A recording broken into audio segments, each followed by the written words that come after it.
Bonjour, messieurs, dames. Je vais vous parler aujourd'hui, ce soir, d'un drame que j'ai découvert en même temps que certains dans la presse. Je vais vous parler aussi d'un article plus drôle. Les enchantements de la voiture, je vous jure. Que j'ai trouvé dans le Canard enchaîné du mercredi 13 mars. Et un autre article que j'ai trouvé dans le Paris-Normandie, Grand Roman à Elbeuf, le vendredi 15 mars 2019.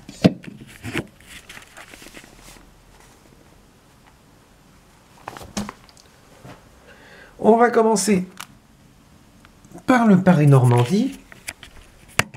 Pas parce que c'est le plus intéressant, mais juste parce que il est intéressant.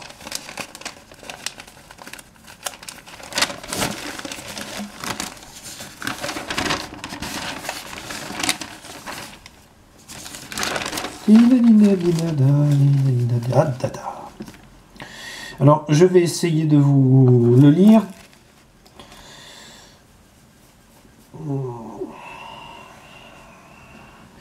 Une nourrice accusée d'homicide.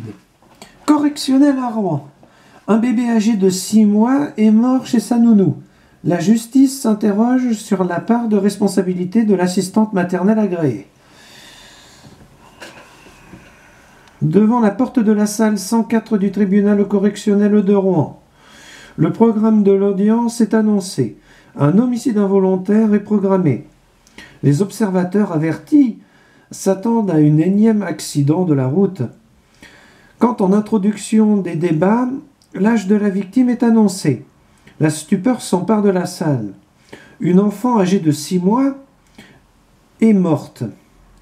La salle comprend que c'est l'assistante maternelle agréée qui en avait la charge le 13 octobre 2015 à Rouen, qui doit répondre de sa mort suite à une obstruction des voies respiratoires. Ce jour-là, Jennifer accueille sa petite pensionnaire dans la matinée. Sa mère consciencieuse l'informe que la jeune enfant a consulté la veille un pédiatre. Elle remet la nourriture et le traitement, le matériel nécessaire pour prodiguer les soins prescrits par le thérapeute. À l'heure du repas, la professionnelle de la petite enfance constate que la petite fille, épuisée, refuse son biberon.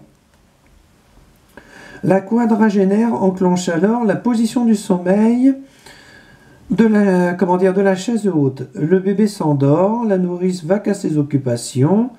Comme elle était encombrée, je l'ai installée dans une chaise haute adaptée pour la garde près de moi et ne pas la coucher à l'étage. J'ai fait le maximum pour son confort, assure la nounou. On peut s'interroger dans ce cas-là pourquoi elle est morte. Quelque temps après, elle retrouve la jeune enfant inanimée. Je l'ai tout de suite pris dans mes bras. J'ai hurlé dans la maison pour prévenir mon conjoint, précise la prévenue. Les soins du premier secours appris pendant la formation nécessaire à l'obtention de son agrément ne suffisant pas à maintenir la vie dans le petit corps.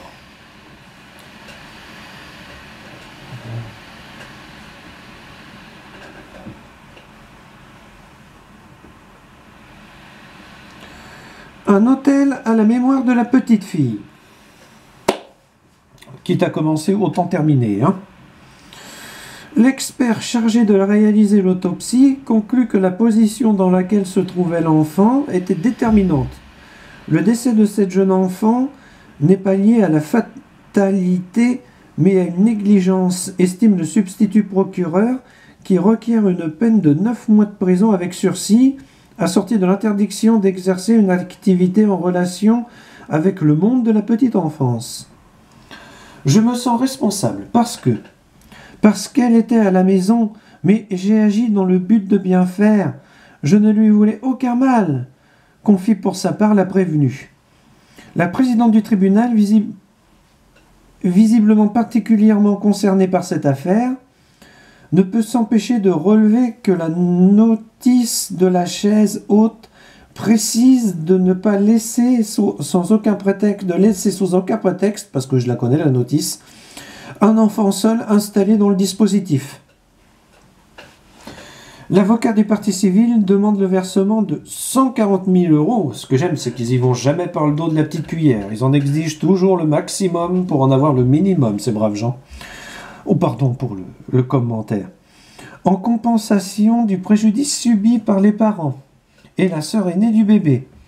Il ne s'agit pas ici de comparer les souffrances, mais ma cliente est également meurtrie, plaide l'avocat de la défense qui précise que la cliente a depuis cessé toute activité en relation avec l'enfance. Elle ajoute que l'ex-nourrice a dressé à l'intérieur de son domicile un autel à la mémoire de la petite fille. Le tribunal se laisse jusqu'au 26 mars avant de se prononcer sur le drame. Il y a aussi un autre article. Bébé violenté, la mère condamnée à 6 ans de prison. Mais il faut avoir lu ce... Comment dire ? Il faut avoir lu le Canard enchaîné. Pardon. Le Paris-Normandie, qui date du vendredi 15 mars 2019. Alors vous pouvez peut-être retrouver cet article sur www.paris-normandie.fr.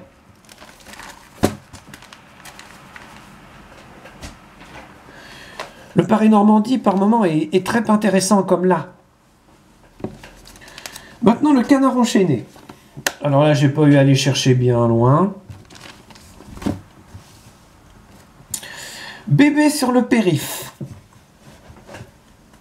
Pour aérer votre bébé vite, une balade en poussette sur le bord du périphérique. À en croire les tests de pollution menés par le Parisien du 12-3, le boulevard périphérique du moins côté de la Porte de Maillot fait partie des lieux de la capitale les moins toxiques pour les poumons. En revanche, le métro affiche le pire du pire, avec un taux de particules fines 10 fois supérieur aux recommandations de l'OMS. Ce record est suivi de près par les cuisines des particuliers, les chambres à coucher, et il y en a beaucoup. Voie sur berge piétonnisée par Hidalgo. Point d'exclamation. Le ministre de la Transition écologique et la mairie de Paris assurent jusqu'à présent que les technologies étaient incapables de calculer les taux de particules les plus fines. Je rejoins ce raisonnement d'ailleurs. Et les plus dangereuses pour la santé. La récente commercialisation du petit appareil portatif testé par nos confrères semble prouver qu'il ne manquait pas d'air. Point. La noix d'honneur... Non, ça je vous laisse le découvrir si vous lisez le Canard enchaîné. Il y a d'ailleurs un article sur, le partant brumeux, Bernard Tapie, qui est pas mal. Ouverture du procès de Bernard Tapie. Pardon. Franchement, monsieur le juge, dit Bernard Tapie, si j'étais un escroc, ça se saurait. Point d'exclamation. Devant un juge médusé.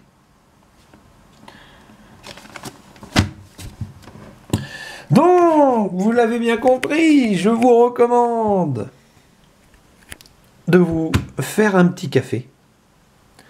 Et si vous le pouvez, vous allez sur Internet, où vous trouverez peut-être encore en kiosque, demain, le Canard enchaîné du mercredi 13 mars 2019, hilarant. Enfin, hilarant, il y a des articles que j'ai pas présentés. Pour rire un coup, ça c'est parfait d'après moi. Et pour moins rire, mais se renseigner et s'informer, le Paris-Normandie, du vendredi 15 mars 2019. Très intéressant.